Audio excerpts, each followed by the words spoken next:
그리고 이어서 이제 세례 요한에 대한 세례 요한을 좀 싫어하는 사람, 적대적인 사람들의 세례 요한에 대한 질문으로 본문을 시작합니다.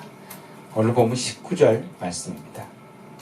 유대인들이 예루살렘에서 제사장들과 레위인들을 요한에게 보내어 네가 누구냐 물을 때에 요한의 증언이 이러하니라. 여기서 유대인, 사람들을 보낸 유대인은 예루살렘에 있는 종교 지도자들을 가리킵니다. 그 종교 지도자들이 제사장들과 레위인들을 보내서 세례 요한에게 묻습니다. 네가 누구냐? 라는 질문입니다. 종교 지도자들이 제사장과 레위인들을 보낸 데는 요한이 세례 행위를 행했기 때문입니다. 당시 제사장들과 레위인들은 정결의식의 전문가들이었기 때문에 세례를 행한 요한에게 분명 시비를 걸기 위해서 보냈을 것입니다. 그래서 내가 누구냐라는 질문도 네가 뭔데 전문가도 아니면서 정결예식의 하나인 세례식을 베푸느냐라는 의미를 갖고 있어요. 또 그 다음에 세례 요한의 대답을 보면 네가 그리스도냐? 그리스도도 아니면서 네가 세례를 베푸느냐? 라는 질문이기도 합니다.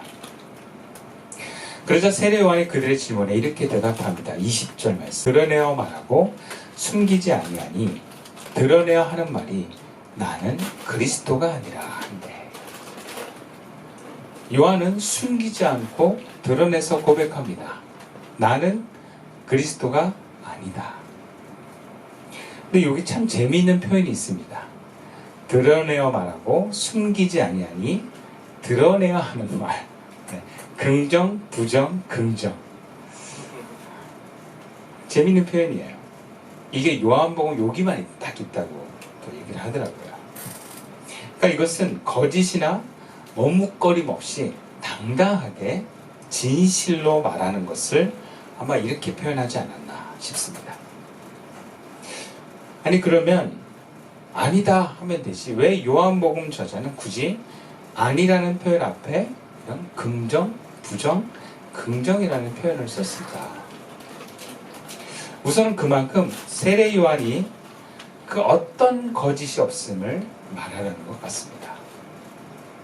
또 그만큼 제사장과 레위인들의 질문이 당사자를 뭔가 당황스럽게 할 만한 무게 있는 질문이다라는 것을 또 생각하게 합니다.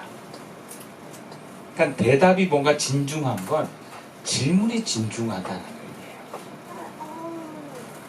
그리고 아니라는 세례 요한의 대답은 그것으로 끝나지 않고 계속해서 몰아붙이듯이 질문을 합니다.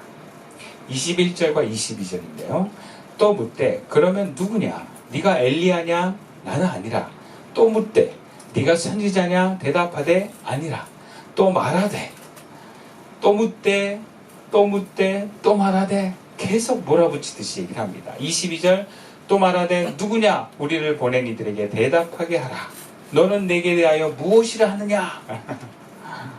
숨 막히겠어요. 그죠? 정말 집요하고 포기하지 않는 몰아붙인 듯한 대답 질문입니다. 메시아가 아니라고 하는 세례 요한의 대답에 그들이 납득할 만한 뭔가 대답을 얻을 때까지 뭔가 시원한 것을 얻을 때까지 계속 묻습니다. 네가 누구냐? 네가 엘리야냐? 그럼 네가 선지자냐? 왜 그렇게 세례를 베푸는데? 왜? 메시아도 아니고 엘리야도 아니고 예언자도 아닌데 그러면서 너는 네 자신을 누구라고 하니? 라고 묻는 거예요. 여러분 세례 요한이 누구냐가 왜 이렇게 중요합니까? 왜 그들이 이렇게 몰아붙이면서까지 네가 누구냐를 끝까지 물어보고 있는 것입니까? 여러분 이 질문이 어떤 문학적인 의미로 이 요한복음 서신서를 읽는 그리스도인들에게는 세례 요한의 사건으로 끝나는 게 아니라 마치 자신들에게 묻는 것 같은 질문일 수 있어요. 너 누구니? 라는 거예요. 누구냐? 풀어서 질문하면 그 당시 초대 그리스도인들에게 이렇게 묻는 것일 수 있어요. 네가 누군데 그렇게 비현실적이고 손해보면서까지 신앙을 지키려는 이유가 뭐냐? 네가 누군데 하나님 나라의 생명에 대한 이야기를 하면서 은혜와 진리가 충만한 삶을 사는 삶의 가치를 두고 있느냐? 라는 거죠. 뭔가 우리가 어떤 현실적인 삶을 이해할 수 없는 모습들을 봤을 때 네가 뭔데? 저는 그런 얘기 가끔 집에서 듣거든요. 네가 뭔데? 네가 뭔데 이렇게 사느냐? 네가 뭔데 이렇게 많은 교회를 지원 안 하고 그렇게 개척하겠다 그러냐? 네가 뭔데?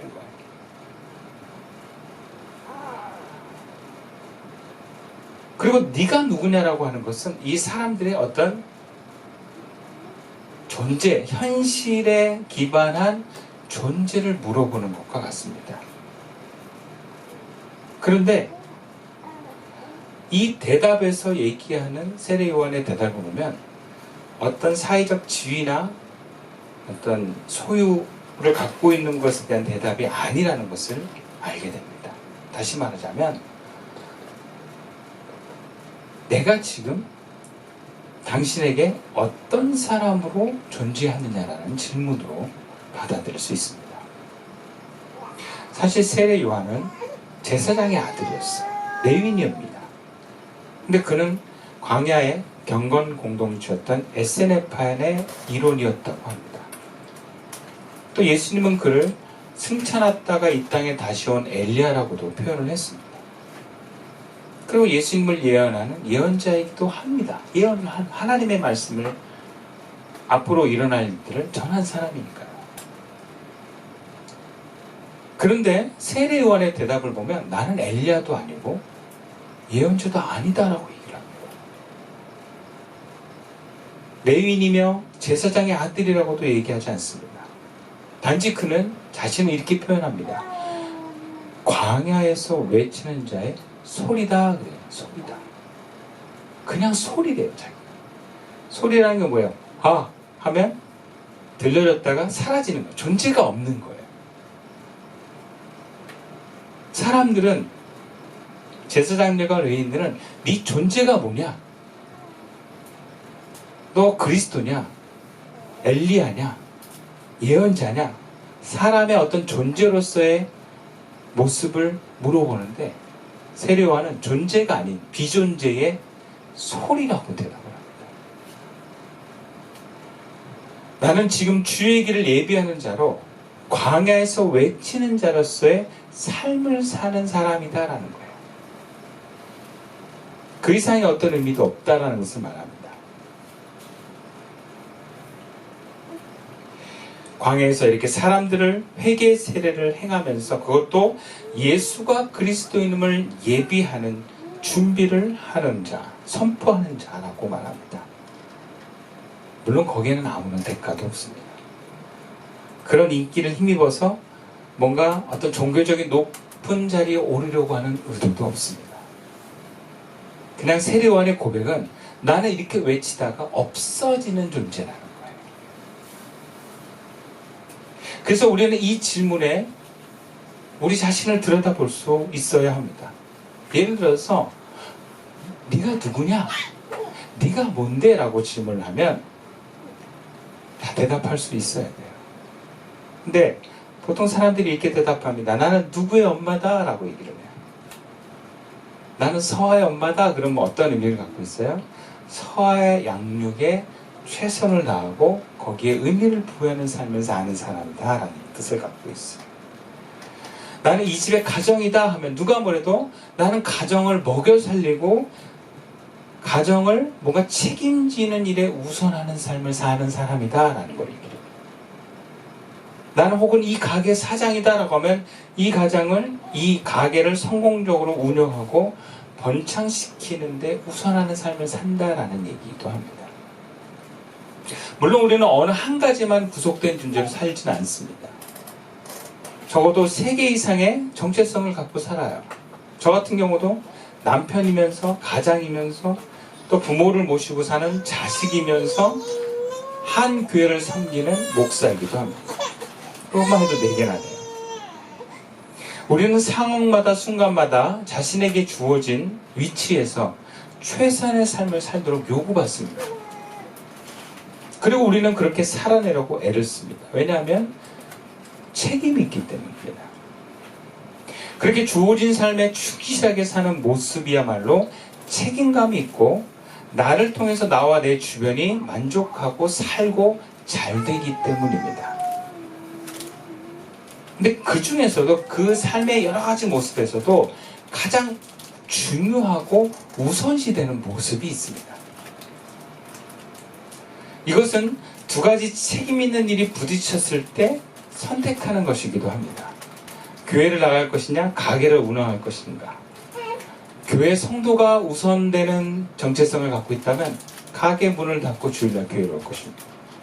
근데 가게 사장으로서 운영하는 사람으로서의 정체성을 우선하면 주일날 가게를 먼저 올 것입니다.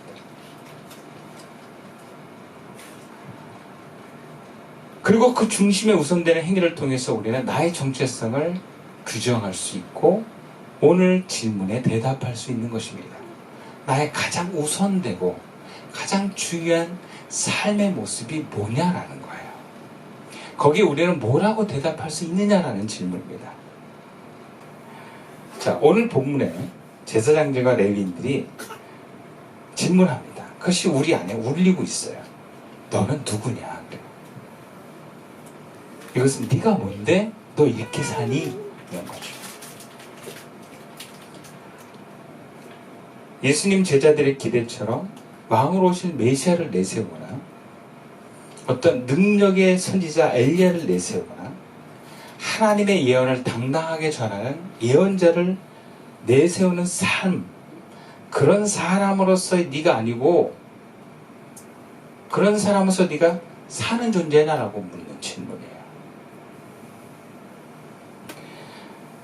현실적으로 안전하고 미래를 대비하고 가족들과 사람들에게 칭찬받고 존경받을 만한 삶을 사는 현실적인 질문을 하는 것과 같습니다. 네 존재는 뭐냐라는 거예요. 나는 그렇게 분명하게 세례 요한처럼 현실적이지 않은 그런 비현실적인 하나님의 부여된 사명을 갖고 있는 삶이라는 것에 대해서 도전받고 있는 질문입니다. 우리는 대개 하늘의 소리를 우선한다고 하며 사는 사람이지만 현실의 상황을 무시할 수도 없습니다. 왜냐하면 현실에 우리 몸이 땅을 딛고 살고 있기 때문에 그렇습니다. 그래서 하나님의 뜻을 따라 사는 사람도 크게 어떤 2가지 형태의 마음 자세를 갖습니다. 첫 번째는 하나님 나라를 위하지만 철저하게 현실을 대비하는 삶을 사는 거예요. 또 2번째는 하나님 나라를 우선하면서 현실을 하나님이 책임져 줄 것을 믿고 그냥 사는 사람이 있습니다. 근데 이런 경우 참 위험합니다. 하나님이 책임져 준다고 하지만 그 현실이 책임져 주지 않는 사례들이 너무 많아요. 그래서 대부분 많은 사람들이 하나님의 사명자로서 살지만 결국에는 현실을 중요시하면서 나이가 들수록 점점 현실에 의미 부여를 하면서 살게 되는 모습이 나타납니다. 특히 과거에 나 교회를 다 해봤다 이런 분들이 이런 얘기 하세요. 현실을 중요시 여겨야 된다. 목사님들도 목회를 오래 한 분들이 이런 결론에 오신 분들이 많아요. 너무 교회만 있지 말라고. 다 부질없다고. 그 사회적으로 무능한 애들이 교회에 그렇게 남아있는 거라고 하면서 다 열심히 일하라 그래요. 교회 오빠도 조심하라고 막 여자들한테 얘기하고 교회 오빠가 사회적으로 무능해서 교회 나오는 거야 이렇게. 어떡하다 이렇게 됐어요. 하고자 하는 얘기는 뭐냐, 현실이 중요하다 그런 얘기를 하는 거예요. 그래서 그 현실에 돈을 많이 벌고 높은 지위에 오르는 존재가 되는 것에 대해서 강조하는 것입니다. 그럼 그 질문을 우리에게 하고 있는 거예요. 그러니까 너는 뭔데? 너는 어떤 존재로 사는데 네가 얼마만큼의 재물이 있고 네가 어떤 사회적인 위치에 올랐는데? 라고 물어보는 거예요. 그럼 모든 세상의 사람들이 그걸 중요시 여기기 때문에 우리는 그 질문을 늘 받으면서 신앙생활을 하고 있는 겁니다. 이게 40대 중반을 넘어갈수록 더 구체적이에요. 너 지분이 있니? 아파트는 장만했니? 이런 여러 가지 세상적인 질문들에 대해서, 현실적인 질문에 대해서 우리 마음은 어떻게 응답하고 있느냐라는 거예요. 이런 질문을 남이 아닌 우리 내면에 우리 스스로가 이렇게 묻고 있는지도 몰라요. 현실적인 것을 생각해봐라. 너 누구니? 너 엄마 아니냐? 너 가장 아니냐? 너 부모의 자식 아니냐? 효도해야 되지 않냐? 다시 말해서 현실적인 삶의 요구에 현실적인 응답을 하는 사람이냐라고 묻는 거죠.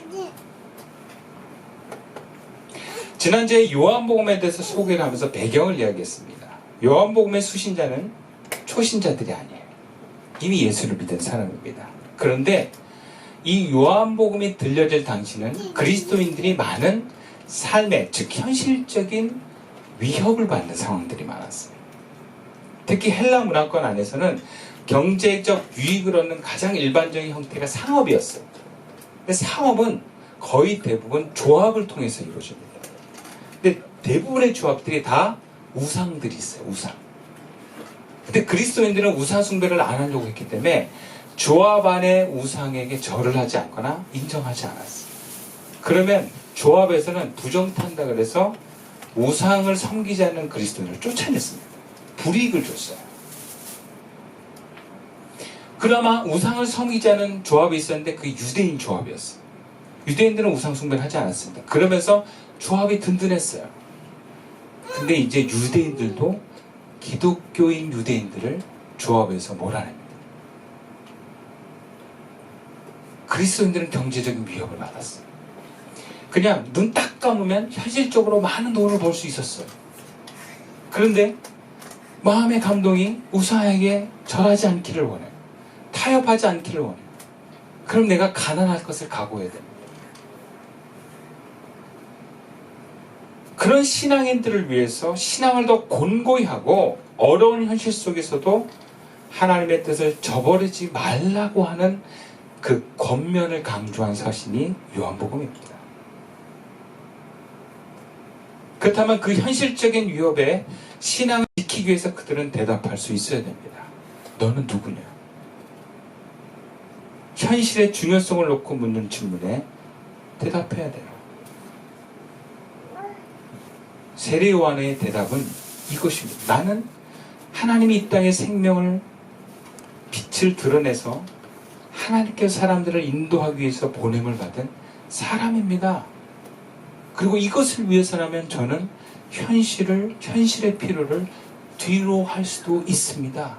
라고 대답할 수 있는 사람. 이것이 나는 광야에서 외치는 자의 소리일 뿐입니다.